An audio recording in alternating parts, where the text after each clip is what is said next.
Moisés, un ejemplo. Por la fe Moisés, ya grande, rehusó llamarse hijo de la hija de Faraón, escogiendo ser maltratado con el pueblo de Dios antes que gozar de los placeres temporales del pecado. Teniendo por mayores riquezas el oprobio de Cristo que los tesoros de Egipto, porque tenía la mirada puesta en la recompensa. Hebreos 11, 24 al 26. Los caracteres de los más eminentes santos de Dios, tal como se dibujan y describen en la Biblia, constituyen una parte sumamente útil de la Sagrada Escritura. Las doctrinas abstractas, los principios y los preceptos, son todos de gran valor en su debido lugar, pero, al final, nada es más útil que un modelo o ejemplo. ¿Queremos saber qué es la santidad práctica? Sentémonos a estudiar el retrato de un hombre eminentemente santo. En este escrito, me propongo presentar ante mis lectores la historia de un hombre que vivió por fe y nos dejó un ejemplo de lo que la fe puede hacer para fomentar la santidad de carácter. A todos los que desean saber qué significa vivir por fe, les ofrezco a Moisés como ejemplo. El 11º capítulo de la Epístola a los Hebreos, de donde se toma mi texto, es un gran capítulo, merece ser impreso con letras doradas. Puedo creer bien que debió haber sido muy alentador y estimulante para un judío convertido. Supongo que ningún miembro de la iglesia primitiva encontró tantas dificultades en la profesión del cristianismo como los hebreos. El camino era estrecho para todos, pero eminentemente para ellos. La cruz era pesada para todos, pero seguramente ellos debían llevar el doble de peso. Y este capítulo los reconfortaría como un tónico, sería como vino para los de ánimo abatido. Sus palabras serían agradables como panal de miel, dulces al alma y salud para los huesos. Proverbios 31:6, 16-24. Los 3 versículos que voy a explicar están lejos de ser los menos interesantes del capítulo. De hecho, creo que pocos, si es que hay alguno, tienen un reclamo tan fuerte sobre nuestra atención. Y explicaré por qué lo digo. Me parece que la obra de la fe descrita en la historia de Moisés se acerca más especialmente a nuestro propio caso. Los hombres de Dios que se nombran en la primera parte del capítulo son ejemplos para nosotros, sin duda alguna. Pero no podemos literalmente hacer lo que la mayoría de ellos hizo, por mucho que podamos absorber su espíritu. No se nos pide que ofrezcamos un sacrificio literal como Abel, o que construyamos un arca literal como Noé, o que dejemos nuestro país literalmente, y vivamos en tiendas, y ofrezcamos a nuestro Isaac como Abraham. Pero la fe de Moisés se nos acerca más. Parece operar de una manera más familiar a nuestra propia experiencia. Le llevó a tomar un curso de acción tal que nosotros mismos debemos a veces adoptar en el día presente, cada uno en su propio andar en la vida, si queremos ser cristianos consistentes. Y por esta razón, creo que estos 3 versículos merecen una consideración mayor de la habitual. Ahora no tengo más que decir que las cosas más simples sobre ellos. Solo intentaré mostrar la grandeza de las acciones de Moisés y el principio en el que se basó. Y entonces, tal vez, estaremos mejor preparados para la enseñanza práctica que estos versículos parecen ofrecer a todo aquel que quiera recibirla.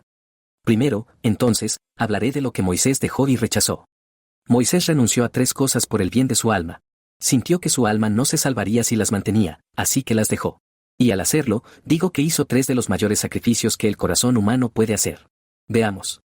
1. Renunció a la posición y la grandeza. Rehusó llamarse hijo de la hija de Faraón. Todos conocemos su historia. La hija del Faraón había preservado su vida cuando era un bebé.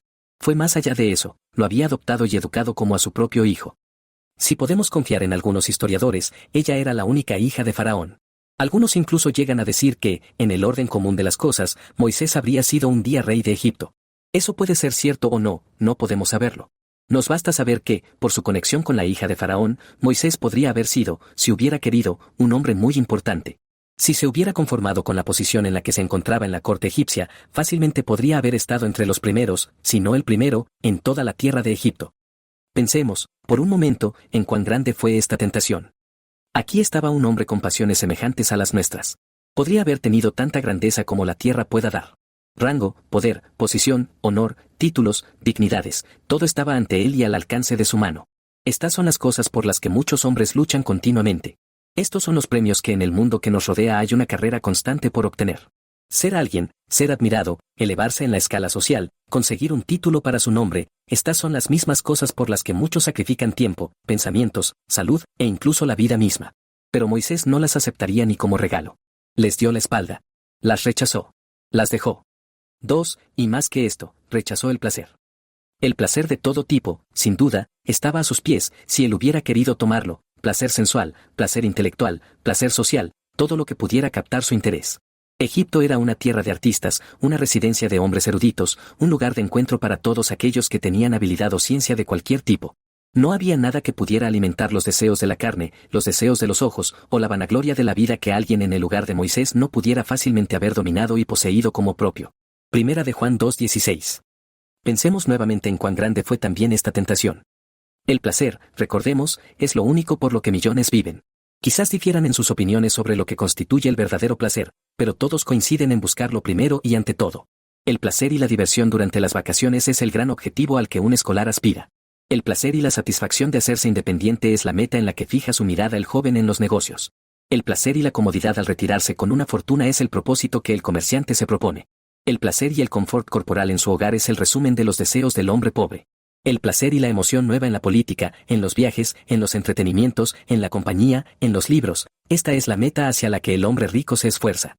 El placer es la sombra que todos persiguen por igual, altos y bajos, ricos y pobres, viejos y jóvenes, unos con otros, cada uno, tal vez, fingiendo despreciar a su vecino por buscarlo, cada uno a su manera buscándolo para sí mismo, cada uno preguntándose en secreto por qué no lo encuentra, cada uno firmemente convencido de que, en algún lugar, se encuentra. Esta era la copa que Moisés tenía ante sus labios. Podría haber bebido tan profundamente como quisiera del placer terrenal, pero no lo quiso. Le dio la espalda. Lo rechazó. Lo dejó. 3. Y más que esto, rechazó las riquezas. Los tesoros de Egipto es una expresión que parece referirse a una riqueza ilimitada que Moisés podría haber disfrutado si hubiera estado conforme con permanecer con la hija de Faraón. Bien podemos suponer que esos tesoros habrían sido una gran fortuna. Aún queda lo suficiente en Egipto para darnos una leve idea del dinero que estaba a disposición de su rey. Las pirámides, los obeliscos, los templos y las estatuas siguen allí como testigos. Las ruinas de Karnak, Luxor, Dendera y muchos otros lugares siguen siendo los edificios más majestuosos del mundo. Testifican hasta el día de hoy que el hombre que renunció a la riqueza egipcia, renunció a algo que incluso nuestras mentes occidentales tendrían dificultades para calcular y valorar. Pensemos una vez más en cuán grande fue esta tentación. Consideremos, por un momento, el poder del dinero, la inmensa influencia que el amor al dinero ejerce sobre las mentes de los hombres. Miremos a nuestro alrededor y observemos cómo los hombres lo codician y los esfuerzos y molestias increíbles que atraviesan para obtenerlo. Cuéntales de una isla a muchos miles de kilómetros de distancia, donde se puede encontrar algo que podría ser rentable si se importa, y de inmediato se enviará una flota de barcos para conseguirlo. Muéstrales una manera de ganar un 1% más de su dinero, y te considerarán entre los más sabios de los hombres, casi se postrarán y te adorarán. Poseer dinero parece ocultar defectos, cubrir fallos, vestir a un hombre de virtudes. La gente puede pasar por alto mucho, si eres rico. Pero aquí tenemos a un hombre que podría haber sido rico, y no lo quiso. No quiso tener los tesoros de Egipto. Les dio la espalda. Los rechazó. Renunció a ellos. Estas fueron las cosas que Moisés rechazó: rango, placer, riquezas, los tres a la vez. Añadamos a todo esto que lo hizo deliberadamente. No rechazó estas cosas en un arranque de excitación juvenil, tenía 40 años. Estaba en la plenitud de la vida. Sabía lo que hacía. Era un hombre altamente educado, instruido en toda la sabiduría de los egipcios, Hechos 7:22. Podía sopesar ambos lados de la cuestión. Añadamos que no las rechazó porque estaba obligado. No era como el hombre moribundo, que nos dice que no ansía nada más en este mundo. ¿Y por qué? Porque está dejando el mundo y no puede conservarlo. No era como el indigente, que hace de la necesidad una virtud y dice que no quiere riquezas. ¿Y por qué? Porque no puede obtenerlas. No era como el anciano que presume de que ha dejado a un lado los placeres mundanos. ¿Y por qué? Porque está agotado y no puede disfrutarlos. No. Moisés rechazó lo que podría haber disfrutado. El rango, el placer y las riquezas no lo abandonaron a él, sino que él los dejó a ellos. Y luego juzguen si no tengo razón al decir que el suyo fue uno de los mayores sacrificios que jamás haya hecho un ser humano.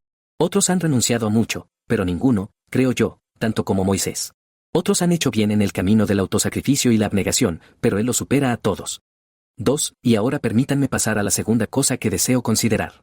Hablaré de lo que Moisés eligió. Creo que sus elecciones fueron tan maravillosas como sus rechazos. Eligió 3 cosas por el bien de su alma. El camino hacia la salvación pasaba por ellas, y él lo siguió, y al hacerlo, eligió 3 de las últimas cosas que el hombre está dispuesto a aceptar. 1. Por un lado, eligió el sufrimiento y la aflicción. Dejó la comodidad y el bienestar de la corte de Faraón y se unió abiertamente al pueblo de Israel. Eran un pueblo esclavizado y perseguido, objeto de desconfianza, sospecha y odio, y cualquiera que los defendiera cegaramente probaría algo del amargo cáliz que ellos bebían diariamente. A la vista de la razón, parecía no haber ninguna posibilidad de que fueran liberados de la esclavitud en Egipto sin una lucha larga e incierta. Tener un hogar y un país propio debió de parecer algo que nunca lograrían, por mucho que lo desearan. De hecho, si alguna vez un hombre pareció estar eligiendo el dolor, las pruebas, la pobreza, la necesidad, la angustia, la ansiedad, e incluso la muerte, con plena conciencia, ese hombre fue Moisés. Pensemos en cuán maravillosa fue esta elección. La carne y la sangre naturalmente rehúyen el dolor. Es algo que está en todos nosotros. Retrocedemos por instinto ante el sufrimiento, y lo evitamos si podemos. Si se nos presentan dos caminos que parecen correctos, generalmente tomamos el que resulta menos desagradable para la carne y la sangre. Pasamos nuestros días con miedo y ansiedad cuando pensamos que la aflicción se acerca y usamos todos los medios para escapar de ella. Y cuando llega, a menudo nos inquietamos y nos quejamos bajo su peso, y si logramos soportarla pacientemente, lo consideramos un gran logro. Pero miren aquí. Aquí está un hombre con pasiones como las nuestras, y él realmente elige la aflicción. Moisés vio la copa del sufrimiento que tenía delante si dejaba la corte de Faraón, y la eligió, la prefirió, y la tomó. 2. Pero hizo más que esto, eligió la compañía de un pueblo despreciado. Dejó la sociedad de los grandes y sabios, entre quienes había sido criado, y se unió a los hijos de Israel. Él, que había vivido desde su infancia en medio del rango, la riqueza y el lujo, descendió de su alto estado y compartió su destino con hombres pobres, esclavos, siervos, parias, oprimidos, desposeídos, afligidos, atormentados, trabajadores en los hornos de ladrillos. Qué maravillosa, una vez más, fue esta elección. Generalmente, creemos que es suficiente cargar con nuestros propios problemas. Tal vez sentimos lástima por aquellos cuya suerte es ser insignificantes y despreciados. Quizás incluso tratemos de ayudarlos, podemos dar dinero para elevarlos, podemos hablar por ellos ante quienes dependen, pero aquí generalmente nos detenemos. Pero aquí hay un hombre que hace mucho más. No solo siente empatía por el Israel despreciado, sino que realmente desciende hacia ellos, se une a su sociedad y vive con ellos completamente. Te sorprendería si un hombre importante de Grosvenor o Belgrave Square renunciara a su casa, fortuna y posición social, y se fuera a vivir con una pequeña asignación en algún callejón estrecho de Bethnal Green, por hacer el bien. Sin embargo, esto transmitiría una noción muy débil de lo que Moisés hizo. Vio a un pueblo despreciado, y eligió su compañía en lugar de la de los más nobles de la tierra. Se convirtió en uno de ellos, su compañero en la tribulación, su aliado, su asociado y su amigo. 3. Pero hizo aún más. Eligió el reproche y el desprecio. ¿Quién puede concebir el torrente de burlas y ridículo que Moisés tendría que soportar al alejarse de la corte de Faraón para unirse a Israel? Los hombres le dirían que estaba loco, que era necio, débil, tonto, fuera de sí. Perdería su influencia, perdería el favor y la buena opinión de todos entre quienes había vivido. Pero ninguna de estas cosas lo conmovió. Dejó la corte y se unió a los esclavos. Pensemos de nuevo, ¿qué elección fue esta? Hay pocas cosas más poderosas que el ridículo y el desprecio. Pueden hacer mucho más que la enemistad abierta y la persecución. Muchos hombres que marcharían hacia la boca de un cañón, o liderarían una esperanza perdida, o asaltarían una brecha, han encontrado imposible enfrentar la burla de unos pocos compañeros y han vacilado en el camino del deber para evitarla. Ser objeto de burla. Ser motivo de chiste. Ser ridiculizado y menospreciado. Ser considerado débil y tonto. Ser tenido por un loco, no hay nada grandioso en todo esto, y muchos, no pueden decidirse a enfrentarlo. Sin embargo, aquí hay un hombre que se decidió a ello, y no rehuyó la prueba. Moisés vio el reproche y el desprecio ante él, y los eligió, y los aceptó como su porción. Tales fueron, entonces, las cosas que Moisés eligió, la aflicción, la compañía de un pueblo despreciado y el desprecio. Pongan todo esto junto, además, que Moisés no era una persona débil, ignorante o analfabeta, que no supiera lo que hacía. Se te dice específicamente que era poderoso en palabras y en hechos y, sin embargo, eligió como lo hizo, Hechos 7:22. Añadan, también, las circunstancias de su elección. No estaba obligado a elegir como lo hizo. Nadie lo forzó a tomar tal camino. Las cosas que tomó no se impusieron sobre él contra su voluntad. Él las buscó, no ellas a él. Todo lo que hizo, lo hizo por elección propia, voluntariamente y de su propia voluntad. Y luego juzguen si no es cierto que sus elecciones fueron tan maravillosas como sus rechazos. Desde que el mundo comenzó, supongo, nadie ha hecho una elección como la que Moisés hizo en nuestro texto. 3. Y ahora permítanme pasar a una tercera cosa, hablaré del principio que movió a Moisés y lo hizo actuar como lo hizo. ¿Cómo se puede explicar esta conducta suya? ¿Qué posible razón puede darse para ello? Rechazar lo que generalmente se llama bueno, elegir lo que comúnmente se considera malo, no es el camino de la carne y la sangre. Esta no es la manera del hombre, esto requiere alguna explicación. ¿Cuál será esa explicación? Tenemos la respuesta en el texto. No sé si es más admirable su grandeza o su simplicidad. Todo se reduce a una pequeña palabra, y esa palabra es fe. Moisés tuvo fe. La fe fue el resorte principal de su maravillosa conducta. La fe lo hizo actuar como lo hizo, elegir lo que eligió y rechazar lo que rechazó. Hizo todo esto porque creyó. Dios puso ante los ojos de su mente su propia voluntad y propósito. Dios le reveló que un Salvador nacería del linaje de Israel, que grandes promesas estaban ligadas a estos hijos de Abraham, y aún por cumplirse, que el momento para cumplir una parte de estas promesas estaba cercano. Y Moisés dio crédito a esto y creyó. Y cada paso de su maravillosa carrera, cada acción en su viaje por la vida después de dejar la corte de Faraón, su elección de lo que parecía malo, su rechazo de lo que parecía bueno, todo debe remontarse a esta fuente, todo se hallará descansando sobre este fundamento. Dios le había hablado, y él tenía fe en la palabra de Dios. Creyó que Dios cumpliría sus promesas, que lo que había dicho, ciertamente lo haría, y lo que había pactado, ciertamente lo realizaría. Creyó que para Dios nada era imposible. La razón y el sentido podían decir que la liberación de Israel estaba fuera de cuestión, los obstáculos eran demasiados, las dificultades demasiado grandes. Pero la fe le decía a Moisés que Dios era todopoderoso. Dios había asumido la obra, y se llevaría a cabo. Creyó que Dios era sabio en todo. La razón y el sentido podían decirle que su línea de acción era absurda, que estaba desperdiciando una influencia útil y destruyendo toda posibilidad de beneficiar a su pueblo, al romper con la hija de Faraón. Pero la fe le decía a Moisés que si Dios decía ve por este camino, ese debía ser el mejor. Creyó que Dios era completamente misericordioso. La razón y el sentido podían insinuar que se podría encontrar una manera más placentera de obtener la liberación, que podría llegar a algún compromiso y evitar muchas dificultades. Pero la fe le decía a Moisés que Dios era amor y no daría a su pueblo una gota de amargura más allá de lo absolutamente necesario. La fe fue un telescopio para Moisés. Le hizo ver la buena tierra a lo lejos, descanso, paz y victoria, cuando la razón miope solo podía ver pruebas y desolación, tormentas y tempestades, cansancio y dolor. La fe fue un intérprete para Moisés. Le hizo encontrar un significado reconfortante en los oscuros mandamientos de la Escritura de Dios, mientras que el sentido ignorante no veía en ellos más que misterio y necedad. La fe le dijo a Moisés que todo este rango y grandeza eran de la tierra, terrenales, cosas pobres, vanas y vacías, frágiles, pasajeras y que se desvanecen, y que no había verdadera grandeza como la de servir a Dios. Él era el rey, él el verdadero noble que pertenecía a la familia de Dios. Era mejor ser el último en el cielo que el primero en el infierno. La fe le dijo a Moisés que los placeres mundanos eran placeres de pecado.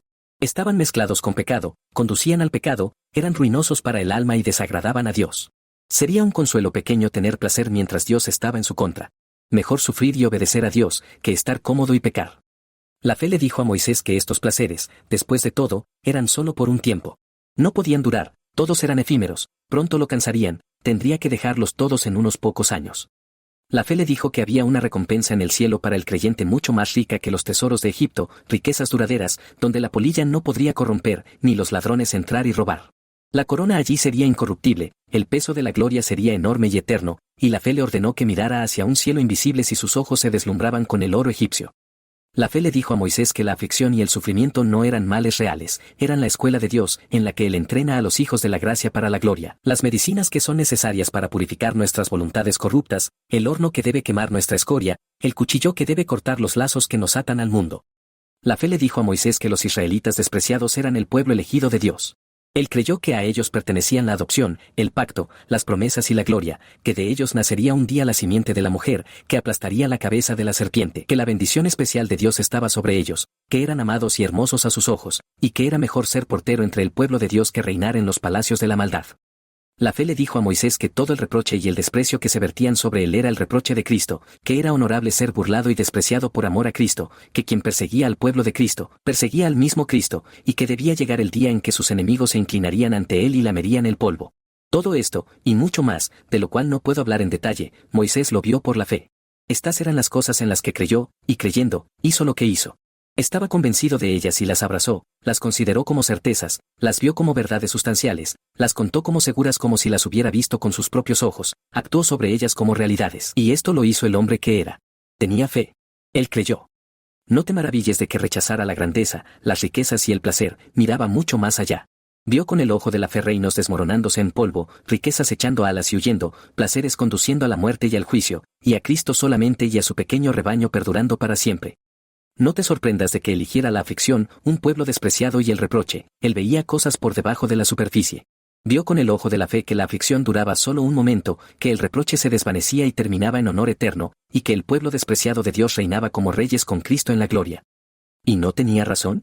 ¿No nos habla hoy, aunque esté muerto? El nombre de la hija del faraón ha perecido, o al menos es extremadamente dudoso. La ciudad donde reinaba el faraón no se conoce. Los tesoros de Egipto han desaparecido. Pero el nombre de Moisés es conocido donde quiera que se lea la Biblia, y sigue siendo un testigo constante de que, quien vive por la fe, es feliz. 4. Y ahora permítanme concluir tratando de exponer en orden algunas lecciones prácticas que me parecen derivarse como consecuencias legítimas de esta historia de Moisés. ¿Qué tiene todo esto que ver con nosotros?, dirán algunos. No vivimos en Egipto, no hemos visto milagros, no somos israelitas, estamos cansados del tema. Espera un poco, si este es el pensamiento de tu corazón, y con la ayuda de Dios te mostraré que todos pueden aprender aquí, y todos pueden ser instruidos. Quien quiera vivir una vida cristiana y ser un hombre verdaderamente santo, que observe la historia de Moisés y adquiera sabiduría. 1. En primer lugar, si alguna vez quieres ser salvo, debes tomar la decisión que Moisés tomó, debes elegir a Dios antes que al mundo. Presta mucha atención a lo que digo. No pases por alto esto, aunque se olvide todo lo demás. No digo que el político deba renunciar a su cargo, ni que el rico deba abandonar su propiedad. Que nadie piense que quiero decir esto. Pero digo que, si un hombre quiere ser salvo, sea cual sea su rango en la vida, debe estar preparado para la tribulación. Debe estar dispuesto a elegir mucho de lo que parece malo, y a renunciar y rechazar mucho de lo que parece bueno. Me atrevo a decir que esto suena como un lenguaje extraño para algunos que lean estas páginas. Sé muy bien que puedes tener una cierta forma de religión y no encontrar problemas en tu camino. Hoy en día existe un tipo de cristianismo mundano común, que muchos tienen y creen que es suficiente, un cristianismo barato que no ofende a nadie y que no vale nada. No estoy hablando de ese tipo de religión. Pero si realmente estás interesado en tu alma, si tu religión es algo más que una simple capa de domingo de moda, si estás decidido a vivir según la Biblia, si estás resuelto a ser un cristiano del Nuevo Testamento, entonces, repito, pronto descubrirás que debes llevar una cruz. Debes soportar cosas difíciles, debes sufrir por el bien de tu alma, como lo hizo Moisés, o no podrás ser salvo. El mundo en el siglo XIX es lo que siempre ha sido. Los corazones de los hombres siguen siendo los mismos. La ofensa de la cruz no ha cesado. El verdadero pueblo de Dios sigue siendo un pequeño rebaño despreciado. La verdadera religión evangélica todavía trae consigo reproche y desprecio. Un verdadero siervo de Dios todavía será considerado por muchos como un débil entusiasta y un tonto. Pero el asunto se reduce a esto. ¿Deseas que tu alma sea salvada? Entonces recuerda, debes elegir a quién servirás. No puedes servir a Dios y a las riquezas.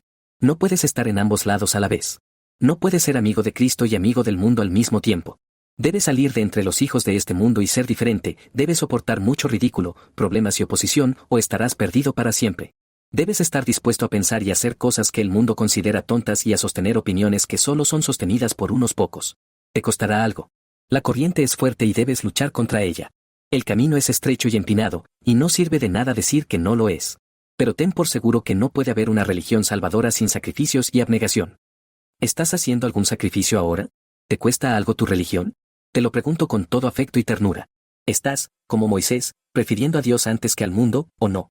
Te ruego que no te refugies bajo esa peligrosa palabra nosotros deberíamos, nosotros esperamos, nosotros pretendemos y cosas por el estilo. Te pregunto claramente, ¿qué estás haciendo tú? ¿Estás dispuesto a renunciar a algo que te aleje de Dios? ¿O te estás aferrando al Egipto del mundo y diciéndote a ti mismo, debo tenerlo, no puedo apartarme de él? ¿Hay alguna cruz en tu cristianismo? ¿Hay alguna esquina afilada en tu religión, algo que alguna vez choque y entre en colisión con la mentalidad terrenal que te rodea? ¿O todo es suave y redondeado, cómodamente ajustado a la costumbre y la moda? ¿Conoces algo de las aflicciones del Evangelio? ¿Tu fe y práctica son alguna vez motivo de burla y reproche? ¿Alguien te considera un tonto por causa de tu alma? ¿Has dejado a la hija del faraón y te has unido de todo corazón al pueblo de Dios? ¿Estás arriesgándolo todo en Cristo? Examina y ve. Estas son preguntas difíciles e incómodas. No puedo evitarlo. Creo que están fundamentadas en las verdades de la Escritura. Recuerdo que está escrito, grandes multitudes iban con Jesús, y él, volviéndose, les dijo, si alguno viene a mí, y no aborrece a su padre, y madre, y mujer, e hijos, y hermanos, y hermanas, y aún también su propia vida, no puede ser mi discípulo. Y el que no lleva su cruz y viene en pos de mí, no puede ser mi discípulo. Lucas 14, 25 al 27. Temo que muchos quisieran la gloria, pero no desean la gracia. Les gustaría recibir la recompensa, pero no el trabajo, la cosecha, pero no el esfuerzo, la siega, pero no la siembra, la recompensa, pero no la batalla. Pero no puede ser así. Como dice Bunyan, lo amargo debe preceder a lo dulce. Si no hay cruz, no habrá corona. 2. La segunda cosa que digo es esta, nada te permitirá elegir a Dios antes que al mundo, excepto la fe. Nada más lo hará. El conocimiento no lo hará, el sentimiento no lo hará, el uso regular de formas externas no lo hará, las buenas compañías no lo harán. Todas estas cosas pueden hacer algo, pero el fruto que producen no tiene poder de permanencia, no durará. Una religión que surge de tales fuentes solo perdurará mientras no haya tribulación o persecución por causa de la palabra, pero tan pronto como haya alguna, se secará. Es un reloj sin resorte principal ni pesas, su cara puede ser hermosa, puedes mover sus agujas, pero no funcionará. Una religión que vaya a sostenerse debe tener un fundamento vivo, y no hay otro sino la fe. Debe haber una verdadera creencia sincera de que las promesas de Dios son seguras y confiables, una creencia real de que lo que Dios dice en la Biblia es todo verdad y que cualquier doctrina contraria a esto es falsa, cualquiera sea lo que diga alguien. Debe haber una creencia genuina de que todas las palabras de Dios deben ser recibidas, por difíciles y desagradables que sean para la carne y la sangre, y que su camino es correcto y todos los demás son incorrectos. Si no es así, nunca saldrás del mundo, tomarás la cruz, seguirás a Cristo y serás salvo. Debes aprender a creer en las promesas más que en las posesiones, en las cosas no vistas más que en las cosas vistas, en las cosas en el cielo fuera de vista más que en las cosas en la tierra ante tus ojos, en la alabanza del Dios invisible más que en la alabanza del hombre visible. Entonces, y solo entonces, harás una elección como Moisés, y preferirás a Dios antes que al mundo. Ahora pregunto a cada lector de este escrito, ¿tienes esta fe? Si la tienes, encontrarás posible rechazar el bien aparente y elegir el mal aparente. No pensarás en las pérdidas de hoy, con la esperanza de las ganancias de mañana. Seguirás a Cristo en la oscuridad y te mantendrás con Él hasta el final. Si no la tienes, te advierto que nunca lucharás una buena batalla, ni correrás de tal manera que obtengas el premio. Pronto te ofenderás y volverás al mundo. Por encima de todo esto, debe haber una fe real y permanente en el Señor Jesucristo. La vida que vives en la carne, debes vivirla por la fe en el Hijo de Dios. Debe haber un hábito firme de apoyarse continuamente en Jesús, mirar a Jesús, recibir de Jesús y usarlo como el maná de tu alma. Debes esforzarte por poder decir, para mí el vivir es Cristo. Todo lo puedo en Cristo que me fortalece. Filipenses 1:21, 4:13. Esta fue la fe por la cual los santos antiguos obtuvieron buen testimonio. Esta fue el arma con la que vencieron al mundo. Esto los hizo ser lo que fueron.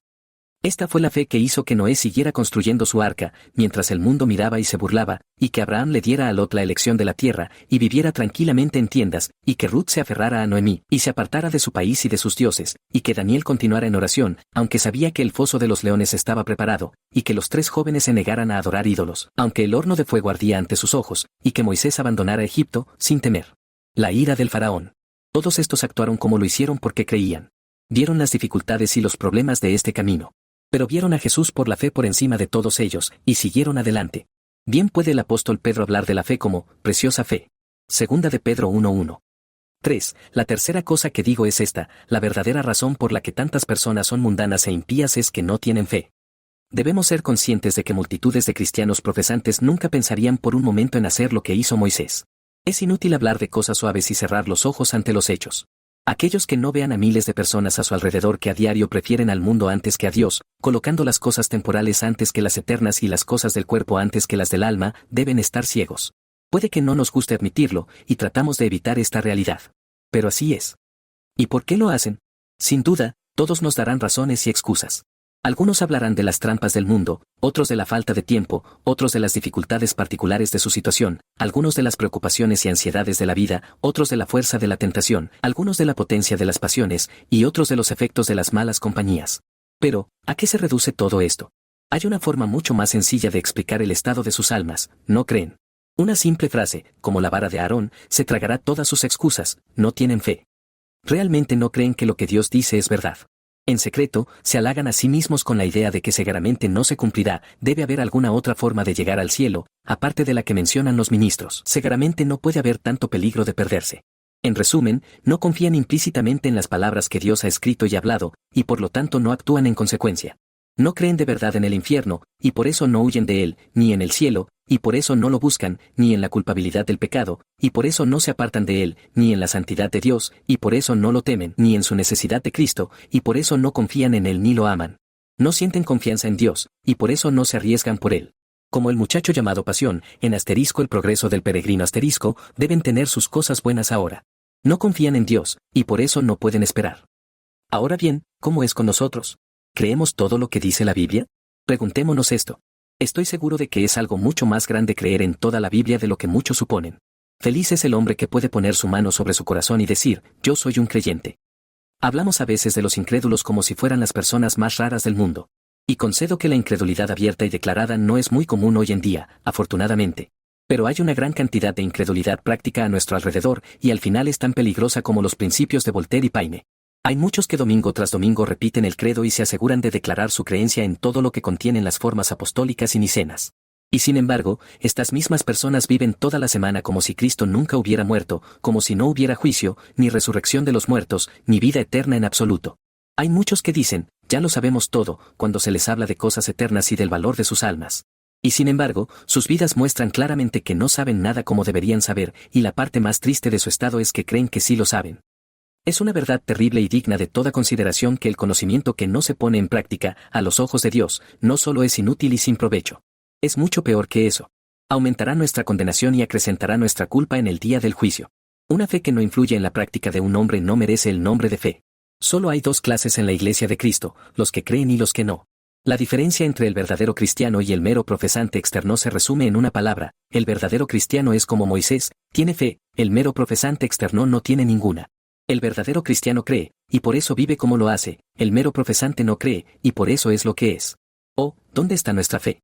No seamos incrédulos, sino creyentes. 4. La última cosa que digo es esta: el verdadero secreto para hacer grandes cosas para Dios es tener una gran fe. Creo que todos somos propensos a equivocarnos en este punto. Pensamos demasiado, y hablamos demasiado, sobre las virtudes, los dones y los logros, y no recordamos suficientemente que la fe es la raíz y la madre de todos ellos. En nuestro caminar con Dios, un hombre irá tan lejos como crea, y no más allá. Su vida siempre estará en proporción a su fe. Su paz, su paciencia, su valentía, su celo, sus obras, todo será de acuerdo con su fe. Lees la vida de cristianos eminentes, de hombres como Wesley, Whitefield, Ben, Martin, Bickerstedt, Simeón o M. Chaney. Y te sientes inclinado a decir: qué maravillosos dones y gracias tenían estos hombres. Yo respondo: deberías dar honor a la gracia madre que Dios destaca en el 11º capítulo de la Epístola a los Hebreos, deberías honrar su fe. ¿Estás seguro de que la fe era el resorte principal en el carácter de cada uno de ellos? Puedo imaginar a alguien diciendo: eran tan diligentes en la oración, eso los hizo lo que eran. Yo respondo: ¿por qué oraban tanto? Simplemente porque tenían mucha fe. ¿Qué es la oración, sino la fe hablando con Dios? Quizás otro dirá: eran tan diligentes y laboriosos, eso explica su éxito. Yo respondo: ¿por qué eran tan diligentes? Simplemente porque tenían fe. ¿Qué es la diligencia cristiana, sino la fe en acción? Otro me dirá: eran tan valientes, eso los hacía tan útiles. Yo respondo: ¿por qué eran tan valientes? Simplemente porque tenían mucha fe. ¿Qué es la valentía cristiana, sino la fe cumpliendo su deber honestamente? Y otro exclamará: era su santidad y espiritualidad lo que les daba peso. Por última vez respondo: que los hizo santos, nada más que un espíritu vivo y real de fe.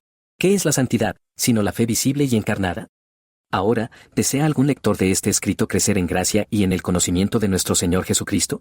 ¿Quieres dar mucho fruto? ¿Deseas ser eminentemente santo y útil? ¿Deseas brillar como una luz en tu tiempo? ¿Deseas, como Moisés, hacer claro como el mediodía que has elegido a Dios antes que al mundo? Me atrevo a asegurar que cada creyente responderá: sí, sí, sí. Estas son las cosas que anhelamos y deseamos. Entonces toma el consejo que te doy hoy: ve y clama al Señor Jesucristo, como lo hicieron los discípulos: Señor, aumenta nuestra fe. La fe es la raíz del carácter de un verdadero cristiano. Deja que tu raíz esté bien, y tu fruto pronto abundará. Tu prosperidad espiritual siempre será proporcional a tu fe. El que cree no solo será salvado, sino que nunca tendrá sed, vencerá, será establecido, caminará firmemente sobre las aguas de este mundo y hará grandes obras. Lector, si crees las cosas contenidas en este escrito y deseas ser un hombre completamente santo, comienza a actuar según tu creencia. Toma a Moisés como tu ejemplo. Sigue sus pasos. Ve y haz lo mismo.